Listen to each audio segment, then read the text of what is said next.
Toda la verdad sobre el caso de la mano cortada. La rotativa empezaba a lanzar ejemplares del caso. Un grito detuvo el crepitar de la máquina. ¡Alto! Esta foto va contra la moral, manifestaba tajante el censor apuntando de modo acusador con el dedo a la primera plana. La imagen de una mano flotando dentro de una lechera de plástico quedaba vetada. El director, Eugenio Suárez, no quiso entrar en discusión con el funcionario. Sabía que era implacable con sus decisiones. Como apremiaban las prisas, decidió sustituir la plancha, nada de buscar otra foto. Cogió una holandesa, parecida a la actual DIN A4, se apoyó sobre la platina del taller y escribió con letra grande, El misterio de la mano cortada. Se sustituyó la plancha con la macabra instantánea por otra nueva con las 6 palabras de aceptable caligrafía del editor. Horas más tarde el semanario se agotaba en los kioscos. Aquella portada del todo artesanal impactó grandemente en la población.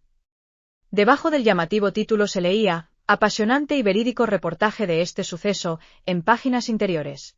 Copiosa información fotográfica. Y a un lado los retratos de la difunta y su madre, con el pie, Doña Margarita, la madre que profanó el cadáver. Hubo que lanzar una segunda edición. En la imprenta se agotaron las bobinas de papel. Periódicos deteriorados, con alguna página rota, eran arrebatados de las manos a los vendedores. Incluso se produjo el extraño fenómeno en la prensa nacional de que hubiera reventa de ejemplares. Así, un avispado kiosquero del barrio de Tetuán hizo varios desplazamientos con su furgoneta al pueblo de Fuencarral llevándose cientos y cientos de ejemplares que vendía a un duro, cuando el precio real de la publicación era de 2 pesetas. La noticia se expandió cual reguero de pólvora. Las fotos de las páginas interiores, con imágenes de la mano cercenada, impresionaron vivamente. Al otro día muchas calles aparecieron con lecheras de latón arrojadas a la basura. Gran parte de la población dejó de utilizar tales recipientes, mutilaron el cadáver. Nos había llamado el hijo, un golfo, contando que se olía que su progenitora había mutilado el cuerpo de su hermana. Llegamos al mismo tiempo que la policía. Ningún problema. Nos llevábamos bien, porque siempre decíamos que eran los buenos. Recordaba Suárez aquel suceso, el más sensacional de todos los publicados a lo largo de su historia. Varios agentes de la Brigada de Investigación Criminal, BIC, habían inspeccionado la mansión de Margarita Ruiz de Liori y de la Bastida en la madrileña calle de la Princesa.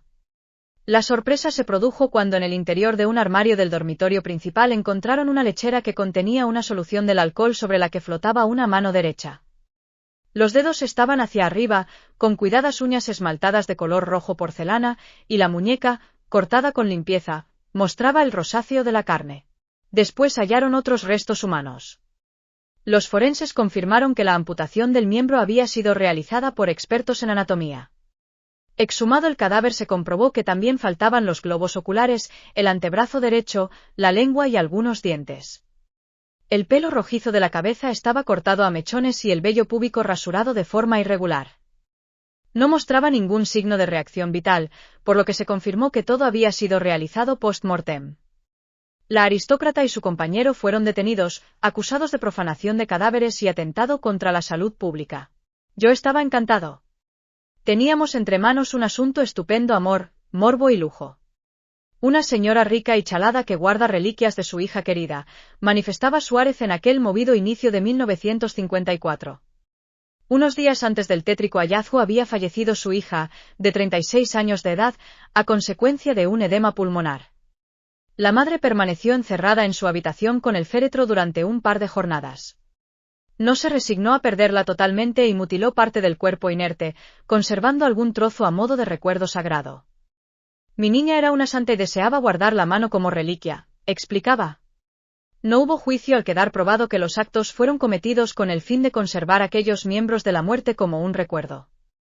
El artículo 340 del Código Penal exigía que para existir delito era indispensable que los hechos se hubieran realizado faltando el respeto debido a los muertos, fuente el caso. Y ampliamos información sobre este caso tan siniestro ocurrido en España en el año 1954. Antes de seguir, no te olvides de suscribirte al canal, activar campanita para no perderte ningún vídeo nuevo, dejar un comentario, que si no tienes nada bueno que decir y solamente vienes a dejar odio, borraremos automáticamente tu comentario, y comparte el vídeo si te ha gustado. Seguimos. El caso de la mano cortada, ¿por qué la aristócrata Margarita Ruiz de Liori le cortó una mano y le sacó los ojos al cadáver de su hija? Sucedió en 1954. Margarita Ruiz de Liori y de la Bastida, de 61 años, marquesa de Villasante, baronesa de Alcaalí, duquesa de Valdeáguilas y vizcondesa de la Mosquera, le cortó la mano derecha, le sacó los ojos y rasuró el vello púbico al cadáver de su hija pequeña, Margot Schely, de 36 años. Luego se guardó los órganos en su casa. El caso llegó hasta el Tribunal Supremo. ¿Por qué lo hizo el proceso figura en la selección de los procesos célebres seguidos ante el Tribunal Supremo en sus 200 años de historia, que publicó el Alto Tribunal recientemente? En su momento acaparó todas las portadas de los periódicos. Todo comenzó el 30 de enero de 1954 cuando Louis Schely, hermano de la fallecida, enterrada días antes, presentó una denuncia contra su madre ante los juzgados. El juez instructor, a pesar de ser un aristócrata de alta alcurnia, ordenó la entrada y registro en el domicilio de la marquesa, situado en el número 72, tercero derecha, de la calle Princesa de Madrid. Allí había vivido Margot con su madre y el compañero sentimental de esta, el abogado José María Bassols Iglesias, hasta que, muy enferma, fue trasladada a Albacete, donde la familia tenía una segunda residencia y donde, finalmente, murió. Los CSI de la época localizaron en el interior de una lechera de plástico una mano derecha de mujer y, en un frasco, los ojos y la lengua de una persona. También se encontraron un gran número de cabezas de perro y pájaros muertos. Margarita Ruiz de Liori había sido en su juventud una rebelde feminista y una activista por la igualdad de derechos con el hombre. Según afirmó ella, nació en 1893, por lo que en ese momento tenía 61 años, una edad, en aquel tiempo, en que ya se era anciana. Esta mujer era la menor de dos hijas de José María Ruiz de Liori, barón de Alcaalí, quien había adquirido cierto relieve político durante los primeros años del reinado de Alfonso XII, llegando a ostentar el título de gobernador civil de Mallorca y diputado por Cortes en 1904, muy vinculado a los círculos masónicos, y Soledad Resines de la Bastida. El padre, sabedor de que la formación era fundamental para el futuro de su hija, le dijo una formación académica reservada para los varones. Margarita respondió a las expectativas. Acabó Derecho en 2 cursos. En aquel tiempo la carrera era de 5 años, con notas muy brillantes. A la joven Margarita la casaron a los 17 años con Ricardo Schely, un valenciano de ascendencia irlandesa, empleado a la empresa estadounidense, La Equitativa, con quien tuvo 4 hijos: José María, Juan, Luis y Margot, la pequeña y la más frágil, conocida después por sus profundas convicciones religiosas y sus actos de solidaridad social. Sin embargo, el matrimonio no duró mucho. Se separaron. Comenzó a hacer declaraciones en diversos foros públicos que fueron escandalosas para ese tiempo: la mujer no debe ser instrumento más que de sí misma. Debe buscar su placer, y no el placer del hombre. La mujer debe buscar su realización en la vida activa y no solo en el matrimonio. Debe participar activamente en la política, en el trabajo, en la lucha, y otras por el estilo. Yo no estaba dispuesta a servirle de coneja, a que me hiciera un niño cada año, y por añadidura me contagiara alguna enfermedad, pues era muy aficionado a verse con otras mujeres, explicó después la propia Margarita. Al verse libre, la marquesa dejó a sus hijos al cuidado de su madre y se lanzó a la aventura profesional y personal. Fue periodista y como corresponsal de La Correspondencia de España y de otros periódicos madrileños cubrió sobre el terreno la Guerra de Marruecos entre 1919 y 1923. Una ocupación que compaginó con otra más discreta, la del espionaje. En su momento se la conoció como la Mata Hari española por haber sido agente doble, y quizá amante, del general Miguel Primo de Rivera, dictador entre 1923 y 1930, y del rebelde rifeño Abdelkrim. También entabló amistad con un joven general, Francisco Franco, a quien se dice que salvó la vida al avisarle con antelación de un atentado que le habían preparado los rebeldes rifeños. Al verse libre, la marquesa dejó a sus hijos al cuidado de su madre y se lanzó a la aventura profesional y personal. Fue periodista y como corresponsal de La Correspondencia de España y de otros periódicos madrileños cubrió sobre el terreno la Guerra de Marruecos entre 1919 y 1923. Una ocupación que compaginó con otra más discreta, la del espionaje. En su momento se la conoció como la Mata Hari española por haber sido agente doble, y quizá amante, del general Miguel Primo de Rivera, dictador entre 1923 y 1930, y del rebelde rifeño Abdelkrim. También entabló amistad con un joven general, Francisco Franco, a quien se dice que salvó la vida al avisarle con antelación de un atentado que le habían preparado los rebeldes rifeños. Margarita Ruiz de Liori en 2 imágenes de su tiempo de periodista en Marruecos. También trabajó como pintora en América y, tras un periodo en París, compartiendo la vida con la alta aristocracia francesa, regresó a España, donde se unió sentimentalmente a mencionado Bassols Iglesias, famoso abogado barcelonés, que abandonó a su primera esposa y a su familia para vivir el resto de su vida con ella. Exhumación del cadáver. Con el fin de determinar si los órganos humanos encontrados en Princesa, 72, habían pertenecido a Margot Schely, el juez instructor ordenó la exhumación de su cadáver y la realización de una autopsia, para establecer la causa de la muerte. Había que descartar el homicidio, asesinato o confirmarlo. El informe del médico forense constató que, efectivamente, al cadáver le faltaban la mano derecha, la lengua, los ojos y el vello púbico. Y también que la muerte se había producido de forma natural, por leucemia o edema pulmonar. La noticia desató todo tipo de especulaciones. Margarita Ruiz de Liori era amiga personal del dictador, el general Francisco Franco. Era de las pocas personas que lo tuteaban. Desde el Palacio del Pardo, se hizo todo lo posible por acallar las informaciones.